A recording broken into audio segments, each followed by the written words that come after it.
Hey everyone, welcome back to my channel.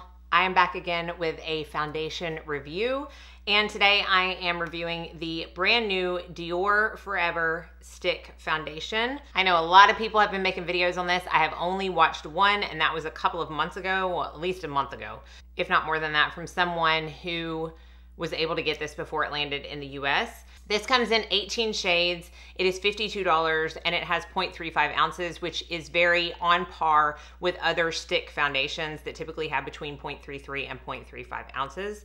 I am in the shade 2N.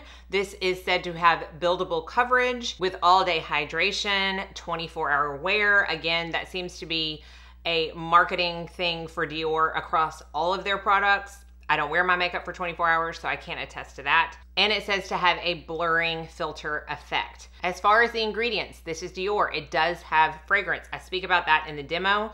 It also has quite a bit of waxes and oils. Sunflower seed wax. It has Candelia wax. It has Canaba wax. I don't know what that is. Camelina sativa seed oil. It has I don't know if this is a rapeseed oil or grapeseed oil, if they forgot to put the G on it. And it also has mica, so that means it's gonna have a little bit more of a luminous effect than others because mica has that naturally. And it also has ferment. And y'all, if I would have read the ingredients before this, I don't even know that I would have bought this because of that. I am sensitive to fermented ingredients. However, this is a Saccharomyces ferment, which I feel like as I am going down this road of figuring out what works for my skin, things that include Saccharomyces are not as bad on my skin as ones that include Bifida or Lactobacillus ferment.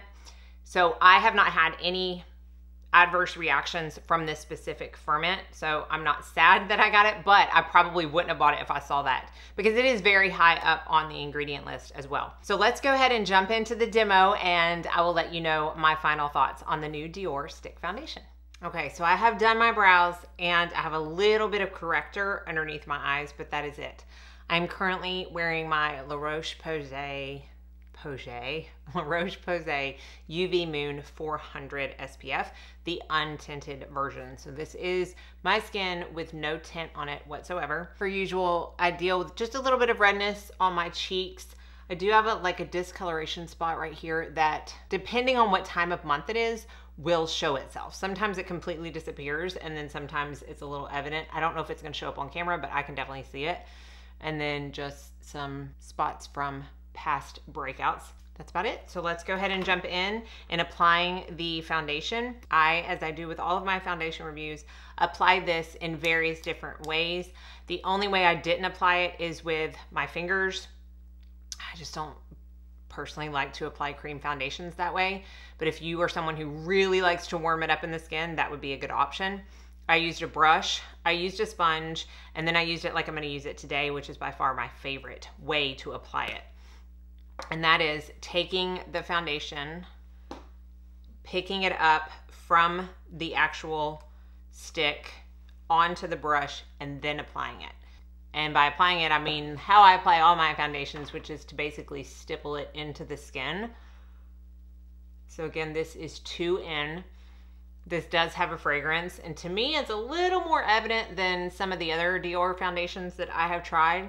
However, it doesn't stick around, which is consistent with the other Dior foundations that I've tried. So it's a little stronger upon first application, but like even right now, I can't really smell it that much. And then I take whatever's left on the brush and I apply it on my forehead and down my neck. I do not go back in. I just use whatever I initially got on my brush and I'll continue stippling it because that will pick up a little bit of product that I may not need. And that is hands down my favorite way to apply this foundation. Because with a sponge, it was fine. Like I applied it in stripes, blended it out with a sponge. And again, that was fine, but it was definitely more sheer of a coverage, which is consistent with using a sponge with any foundation. You don't get it as full of a coverage. And I felt like I needed to go and build it up, which just meant I used more product. To me, it didn't make sense for me to apply it that way. And when I striped it on my skin and then blended it out, I just didn't feel like it was as seamless as when I apply it straight from the brush. In fact, I was iffy on whether I even like this foundation until I applied it the way I applied it today. So you can see as I turn my head with no foundation, how my skin is catching the light. It's pretty similar on this, a little bit more luminous. So the oils are coming through in this foundation. I do feel like it gives more of a luminous effect than it does a natural or semi-matte effect, but it is pretty seamless and medium to full coverage when I apply it the way I did. So I'm gonna finish up the other side. Okay, so full face done. And again, unless you use a beauty blender to shear out the coverage, to me, it is full coverage. It covered up all my spots on my chin. I definitely can't see that discoloration. I don't feel like I need to build it up on any redness. This is a, on me at least, full coverage foundation. And again, it does have a little bit of a luminous effect once applied. I have not tried this as a concealer, despite the fact that in marketing it says it can be used as one. I'm honestly a little apprehensive to try it, but I'm going to for the sake of this video because I have not tried it as a concealer yet. You'll have to check the notes down in the description box on how I felt like it wore throughout the day. I typically don't like cream concealers. They're just a little too heavy for me, but I am going to apply this just like I applied the foundation and see if that helps. And take a brush, this is the A506 from BK Beauty, just pick up a little bit and then stipple it into the under eye. I'm fine with the shade being the same because I like my concealer to match my foundation anyways. Okay, that definitely provided more coverage with minimal product. Now, I would not want to go in under my eyes, stripe this and blend it out. It would be way too much product. So if you've tried that and love it, that's great. But if you haven't tried it, it's just not something I recommend. I may end up eating my words. It's very pretty under the eye right now, but again, the real test is how it wears once it's set down. But this is the foundation on my skin. This is not one that I would not set down. It's too luminous for me. If I were to go out just like this, apply some products on top of it, I just feel sweaty. I don't feel my version of radiant, and I don't want to feel sweaty. So I am gonna powder it down. All the testing I did was using powders. I'll talk about that once I finish up my makeup, and I'll be right back. Okay, so finished face of makeup. I used my MAC Mineralized Plus powder in the shade Medium Plus, and I have the new Dior blush and highlight combo on, and then I used the Pat McGrath bronzer because that is the one that I use consistently every day that I was testing this foundation, because I wanted it to be a matte finish. I didn't want anything to compromise too much the finish of the foundation under whatever powder I chose to wear with it that day. So let's jump into the different combinations that I tried and how I felt along the way. The first combination I tried, it typically is always my Numbuzzin #1 foundation, SPF, because that one works under every single foundation that I own. And then I used my Chanel loose powder on top of it. On this day, I wore it for 9.5 hours, and it actually came off a little more matte than I thought on this day. And I think that probably had something to do with the Chanel powder. The fact that the Numbuzzin really does not change the finish of any of my foundations. It just is like my skin with no SPF on it. So I just think those two things made it a little more matte than I thought it was gonna be before I tried it. But other than that, it wore fine. Because it was more matte, I didn't have to touch it up, and it wasn't patching off after the 9.5 hours. The next day is where it went a little sideways. I used my ultraviolet UV matte mineral sunscreen. I love that sunscreen so much, and I have yet to have a foundation that didn't work under. It absolutely does not work under this foundation for me.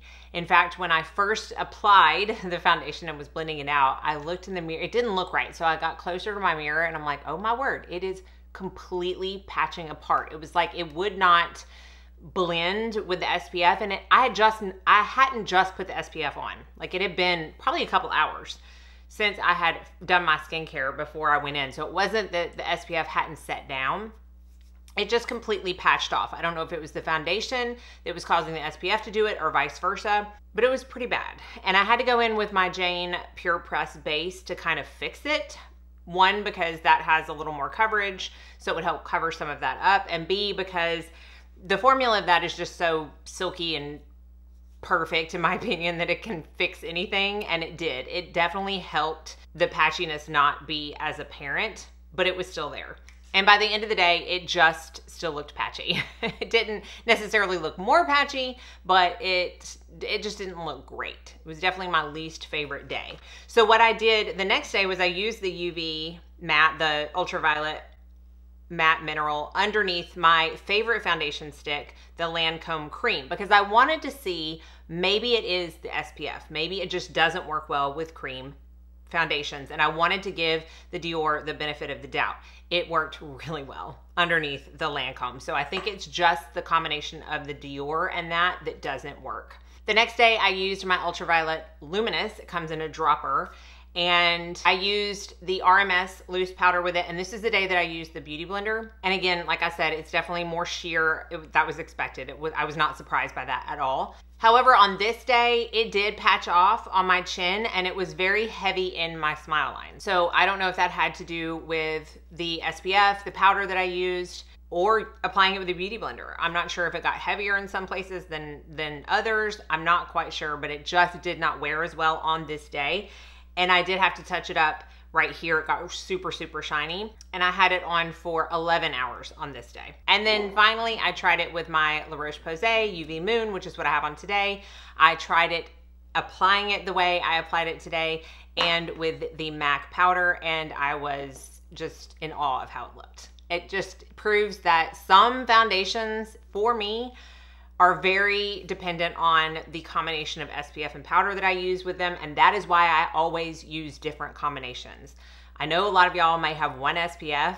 I have a ton, and I personally review foundations based on how well they work over various SPFs and under various powders, because I do change it up every day. So I have to review it that way. And while this definitely, I mean, I remember texting Abby, I was like, I just don't know if I like this. Until I applied it the way that I feel like it applies the best, wore it over my La Roche-Posay and underneath the MAC powder like today, it wasn't my favorite. And it's still not, oh my goodness, like the end all be all, because it is a little bit finicky for me on what I apply it over and under. However, this combination, spot on. Really, really liked it. Looked fabulous all day long. Didn't have to touch up. Was the perfect amount of luminous. I have nothing bad to say about this combination. Okay, another check-in. Y'all seem to like these. I have had this foundation on for 8 hours now. Y'all should see these. So I feel like it's a pretty good wear, and it has worn really well. It wore off a little bit on the tip of my nose, but that's because I was, for some reason, messing with my nose a lot today. But other than that, it has worn really well. And y'all, I ate my words about using this as a concealer. It has worn so much better than I thought it was going to. So I may even reach for this more now as a concealer than as a foundation, but it works, you know, not obviously nicely as a foundation, especially with this combo, because I have not touched this, and this is 8 hours of wear. So pretty good. I feel like that kind of wraps up the review as to what I feel about it. I do like it. It is not better than my Lancome stick. This is still my favorite stick foundation. This is somewhat similar in finish, I feel like, to the Tom Ford stick foundation from what I can remember. It's been a while since I've used that one, but it is a little more luminous than the Lancome. However, this one is easier to blend out, and again, works over every SPF and under every powder that I have tried it with. So this is still my number one. I don't dislike this one, and I will continue to use it happily with this combination because, again, it looked beautiful. Now, as far as who I recommend this for, I honestly have only watched one other review of this, and this is way before it came to the US. I watched Night Star Beauty, who I've talked about before. I just love her. And she's in New Zealand. She had access to it way before. So I watched her. She has oily skin and she loves this. But I do think she mentioned in one of her videos that she's not going to love it as much in the summer because it is more winter over in New Zealand right now because of her oily skin. This does have a high concentration of waxes and oils, which could be a little too slippery and luminous for oily skin. If you prime, you could make it work, but it's probably not one I would say, oh, if you have oily skin, run out and get it. If you have dry skin, I think you actually might like it. I have not had any visible dry patches to test this over, so I can't say how it will work for that. But typically creams do work over those better than even liquids sometimes. So I think that if you have normal to dry skin and like a luminous finish, it might be one to give a try to, especially if you're not someone with umpteen different SPFs and powders that you like to try things out with. I know a ton of people like this, so I don't want anybody coming at me and being like, oh, but it's fabulous. Yeah, it's great. It's great. It just is great with a select few products for me. So that's it. That is my review of the Dior foundation. I would say probably a 3.5 out of 5 for me, which is not bad, but again, not my Lancome. My Lancome stick is like a 5 out of 5 for me. I adore that foundation. So hopefully you enjoyed this video. I will have everything I talked about linked and listed down below in the description box. Thank you all so much for watching. Be sure and like and subscribe before you leave so you don't miss out on any future videos. And I hope you all go out and have a very blessed day.